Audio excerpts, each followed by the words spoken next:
बिस्मिल्लाहिर्रहमानिर्रहीम। Exercise 10.2 question number 1। Prove that any two medians of an equilateral triangle are equal in measure. ये prove करना है, simple है। Median का मतलब पता होना चाहिए। मीडियन कहते हैं अगर ये एक ट्राइंगल है, इस साइड के मिड को सामने वाले वर्टेक्स से ज्वाइन कर दें तो इसे कहेंगे ये एक मीडियन है। इसी तरह इसका मिड लेके इधर ज्वाइन कर दें तो ये दूसरा मीडियन बन गया। इसका मिड लेके इधर ज्वाइन कर दें तो ये तीसरा मीडियन बन गया। मीडियंस की एक खास बात है कि वो एक ही पॉइंट पे आके मिलते हैं। उस पॉइंट को कहते हैं point of concurrency of the three medians. इधर ड्रा करते हैं अपनी ट्राइंगल और बताया गया कि ये एक इक्विलेटरल ट्राइंगल है, यानी वो ट्राइंगल की तीनों साइड्स बराबर है। एक इक्विलेटरल ट्राइंगल है।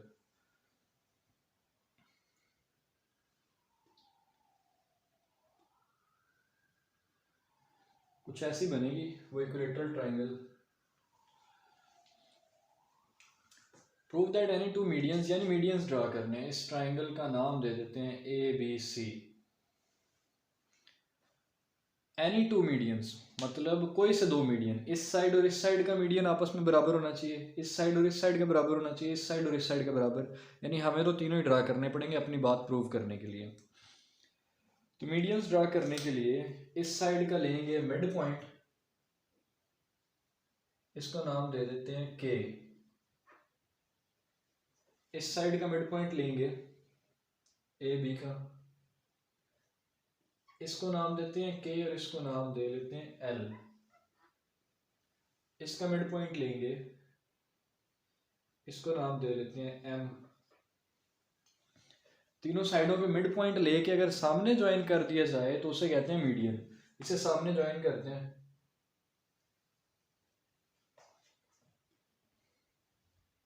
इसे भी ज्वाइन कर दिया और इसको भी सामने ज्वाइन करते हैं। तो जो मीडियन होता है वो एक ही पॉइंट पे मिलते हैं। तीनों मीडियंस एक ही पॉइंट पे आके मिले। इस पॉइंट को नाम दे देते हैं आई। अब सिंपली ये चूंकि मिड पॉइंट था तो ये लेंथ और ये लेंथ बराबर है, ये भी मिड पॉइंट था तो ये और ये लेंथ बराबर है, ये भी मिड पॉइंट था तो ये और ये लेंथ बराबर है। तीन मीडियंस ड्रा कर चुके हैं ट्राइंगल एबीसी के। ए बी का मीडियन है के सी, साइड बी सी का मीडियन है एल ए, साइड ए सी का मीडियन है एम बी। प्रूव ये करना है कि ये तीनों मीडियंस इक्वल है मेजर में, यानी ये वाला मीडियन इसके बराबर है, ये प्रूव करना है, और ये मीडियन इसके बराबर है, ये प्रूव करना है। यानी ए एल के सी और एम बी तीनों ये जो मीडियंस हैं ये आपस में इक्वल है मेजर में। बड़ी आसानी से हल हो जाएगा ये। इस सवाल को हल करने के काफ़ी सारे तरीके हैं, तो स्टार्ट करते हैं। उनमें से एक बताता हूँ मैं, आसान वाला। गिवन लिख लेते हैं, उसके बाद बताता हूँ कि ये सवाल कैसे हल करना है।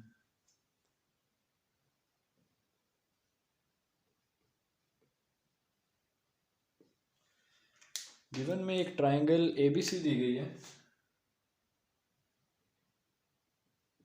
जिसके अंदर angle A, angle B, angle C congruent है। Angle A, angle B, angle C congruent है क्योंकि ये एक इक्विलेटरल ट्राइंगल है। उसके अलावा साइड्स भी सारी कॉन्ग्रेंट है। इक्विलेटरल ट्राइंगल की सारी साइड्स होती हैं congruent. A B, B C और ए सी तीनों साइड्स भी कॉन्ग्रेंट हैं। अच्छा, तो मीडियंस भी तीन बना लिया हमने। नीचे लिखेंगे C K A L and B M और थ्री मीडियंस। ये तीन मीडियंस हैं।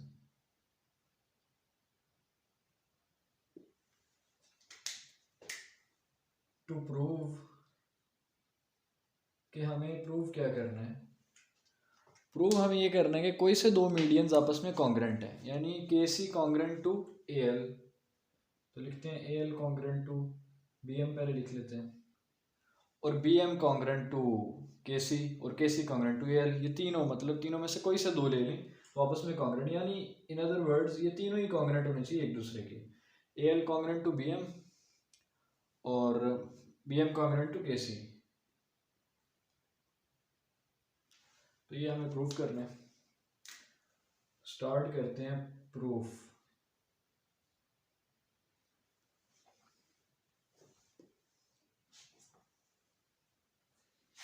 प्रूफ में एक तरफ स्टेटमेंट्स होती हैं, दूसरी तरफ reasons.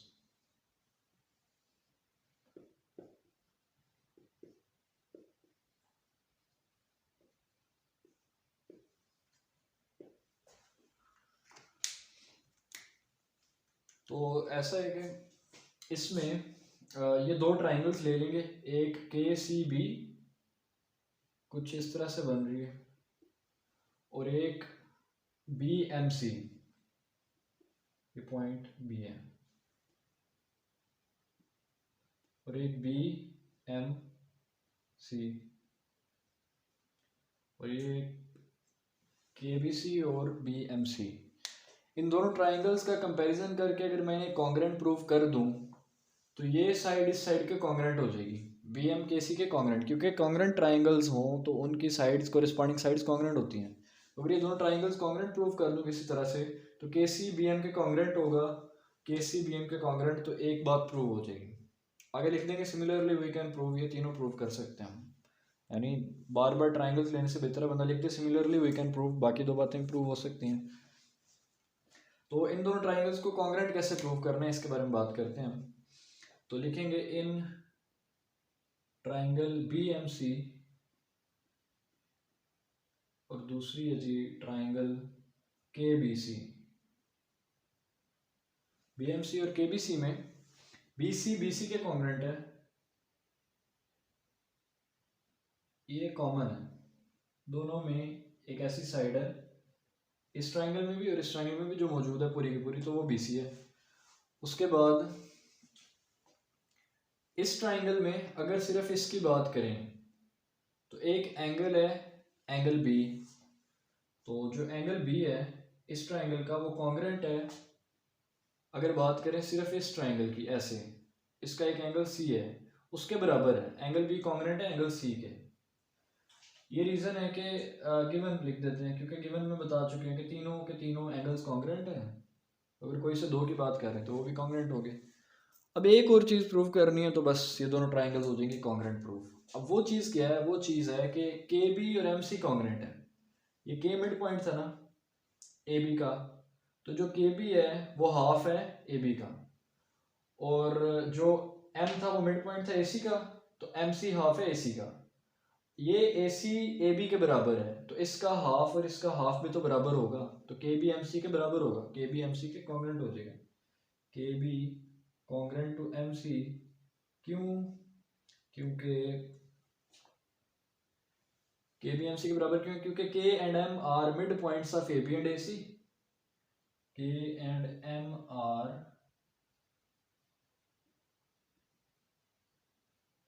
Mid points of A B and A C.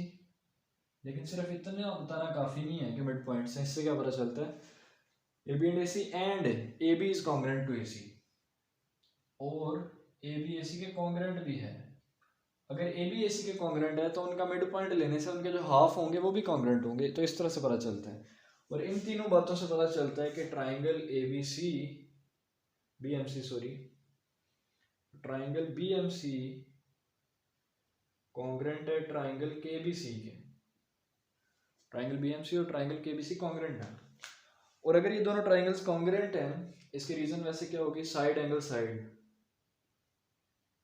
Postulate के इस रूल के तहत कि साइड साइड के कॉन्ग्रेंट एंगल एंगल के, और दूसरी साइड के congruent side angle side postulate के मुताबिक इनको कॉन्ग्रेंट कर दिया। अगर ये कॉन्ग्रेंट है तो इनकी ये साइड बी एम इसकी साइड के सी के कॉन्ग्रेंट होगी, so B M is congruent to K C. Reason ये है कि corresponding sides of congruent triangles are congruent, corresponding sides of congruent triangles are congruent। और आगे लिख देंगे कि सिमिलरली, सेम इसी तरह से हम ये भी प्रूव कर सकते हैं कि ए एल कॉन्ग्रेंट है बी एम के, और वो कॉन्ग्रेंट है के सी के, ऑलरेडी ये तो बात हो चुकी है। अब ये कैसे प्रूव कर सकते हैं, जिस तरह हमने ये दो ट्राइंगल्स ले ली ना, इसी तरह ये दो ट्राइंगल्स ले ली, यानी बी एम ए और सी के, तब भी प्रूव हो जाएगा, लेकिन वो करने की ज़रूरत नहीं है। जिस तरह किया हमने आगे लिख दिया सिमिलरली, तो इस तरह से हो सकता है। तो इस फिगर में क्या था, मीडियंस थे, मिड पॉइंट लेके सामने ज्वाइन कर दें, मिड पॉइंट लेके सामने ज्वाइन कर दें, मिड पॉइंट लेके सामने ज्वाइन कर दें, बन गए तीन मीडियंस, तीनों कॉन्ग्रेंट है या कोई से दो इनमें से कॉन्ग्रेंट है, कोई से दो, ये प्रूव करना था। हमने इन दो की बात कर ली इस ट्राइंगल में, तो ये ट्राइंगल ले ली, इस तरह ये ट्राइंगल ले ली, इन दोनों कॉन्ग्रेंट प्रूव किया, कॉन्ग्रेंट प्रूव किया तो इनकी ये और ये साइड भी कॉन्ग्रेंट होगी, और ये और साइड कॉन्ग्रेंट ही तो प्रूव करनी थी, वही तो मीडियन थे ट्राइंगल के। तो इस तरह से क्वेश्चन 1 कंप्लीट किया। क्वेश्चन 2 देखते हैं। क्वेश्चन नंबर 2 में कहा गया, prove that a point equidistant from and points of a line segment is on the right bisector of it. यानी कह रहे हैं कि अगर अ पॉइंट, एक पॉइंट बराबर फासले पे है, इक्विडिस्टेंट मतलब इक्वल डिस्टेंस, ये बराबर फासले पे है कहाँ से, and points of a line segment, एक लाइन सेगमेंट के एंड पॉइंट्स से बराबर फासले पे है। तो लाइन सेगमेंट कहते हैं जो दो पॉइंट्स को लाइन मिलाती है, तो इसका इधर बराबर फासला बनेगा ऐसे। तो एक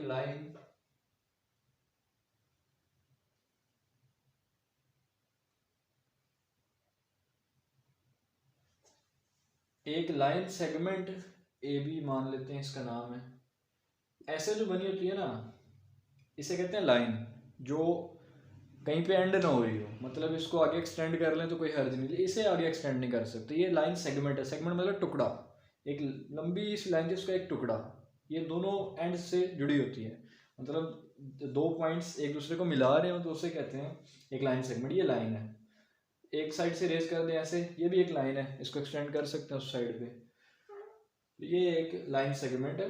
अ पॉइंट इक्वी डिस्टेंट, यानी अगर इसका इधर से ऐसे फासला लें या इधर से ऐसे फासला लें, तो ये दोनों फासले आएंगे बराबर, ऐसे ड्राई कर देते हैं।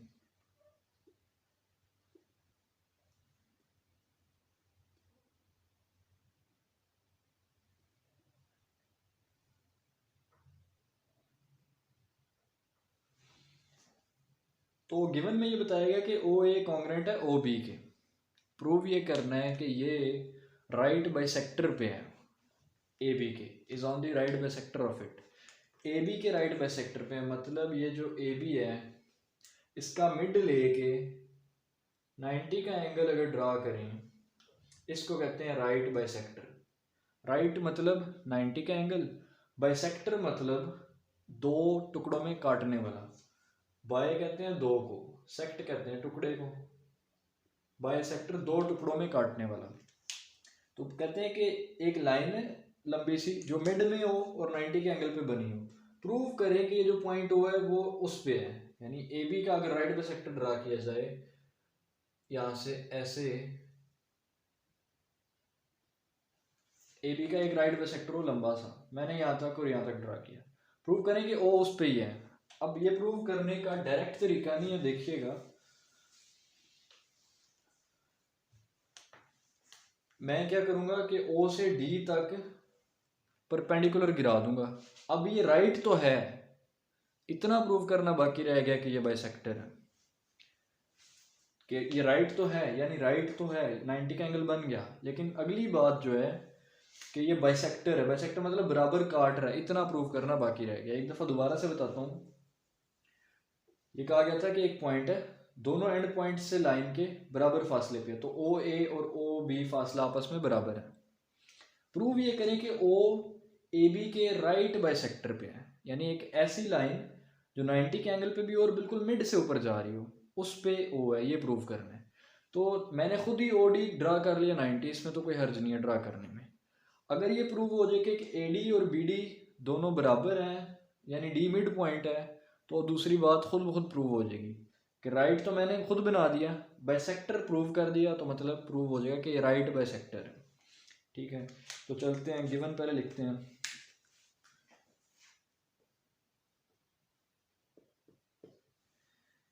गिवन में ये कहा गया है कि O इज इक्विडिस्टेंट, बराबर फासले पे है, from A and B।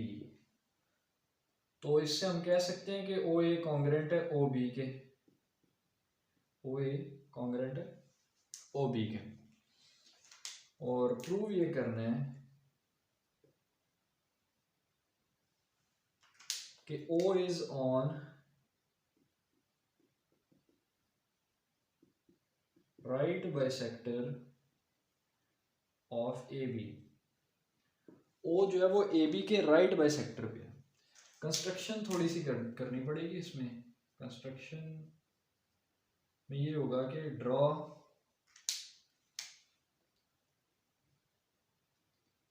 OD perpendicular to AB। OD perpendicular draw कर दें AB पे, ठीक है। तो अब ये राइट तो है, राइट मतलब 90, राइट एंगल 90, तो राइट तो है, बस ये प्रूव करना बाकी कि ये बाइसेक्टर है। राइट तो कंस्ट्रक्शन में कर लिया, लेकिन एकदम ही मैं कहूँ कि राइट भी है और बाइसेक्टर भी है, कंस्ट्रक्शन में राइट भी है बाइसेक्टर, वो नहीं हो सकता।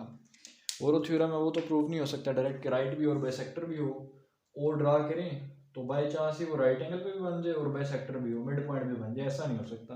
वो एक ना एक चीज़ प्रूव करनी पड़ेगी, या तो मिड पॉइंट तक गिरा लें और 90 प्रूव कर दें, या तो 90 गिरा लें और मिड पॉइंट प्रूव कर दें। मैंने 90 गिराया और मिड पॉइंट प्रूव करूंगा तो राइट बाइसेक्टर प्रूव हो जाएगा। तो प्रूफ स्टार्ट करते हैं।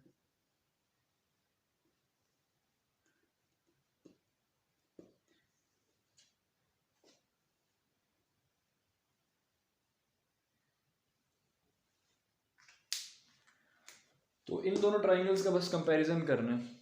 इन दोनों ट्राइंगल्स में, ट्राइंगल AOD में और ट्राइंगल BOD में, ट्राइंगल AOD और ट्राइंगल BOD में OD OD के कॉन्ग्रेंट है,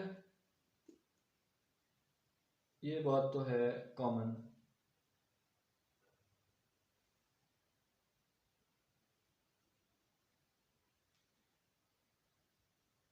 OD OD कॉन्ग्रेंट है, ये तो कॉमन है दोनों ट्राइंगल्स में।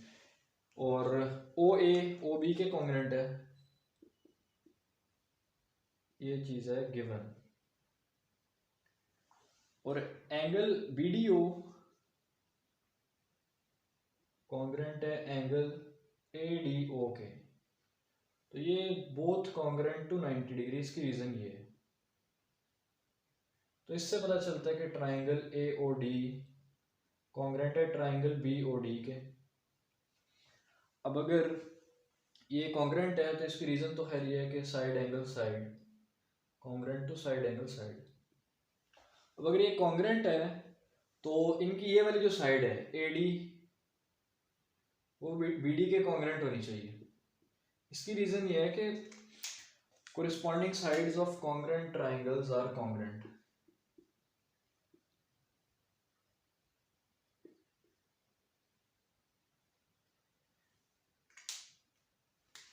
AD congruent है BD के, रीजन ये होगी कि corresponding sides of congruent triangles are congruent। अच्छा AD BD के congruent है, so D is midpoint, तो D midpoint है, ठीक है। और लिख लेते हैं, उस और लिखें तो फिर रीजन नहीं लिखनी पड़ती।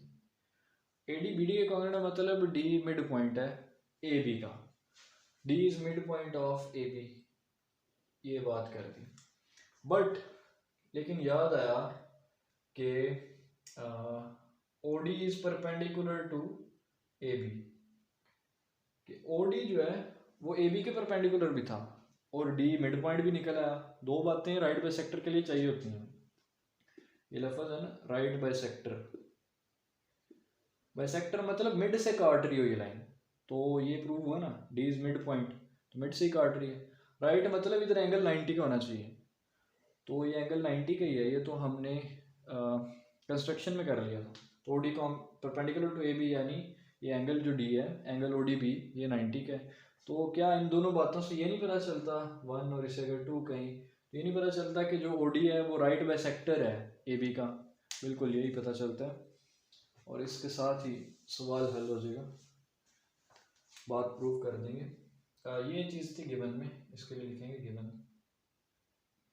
अच्छा, तो इधर पता चलेगा कि OD इज राइट बाइसेक्टर, तो OD राइट बाइसेक्टर है ऑफ AB, तो OD राइट बाइसेक्टर है and O is a point on it, और यही तो प्रूव करना था कि prove that a point equidistant from and points line segment is on the right bisector of it, तो वो राइट बाइसेक्टर पर है, राइट बाइसेक्टर इसे प्रूव कर दिया, तो O इसी पर है, ये प्रूव हो गया। इसकी रीजन होगी फ्रॉम 1 एंड 2 कि 1 और 2 से पता चला। तो इस तरह से सेकंड क्वेश्चन भी कंप्लीट किया। एक्सरसाइज 10.2 में 2 ही सवाल थे, 10.2 कंप्लीट होगी।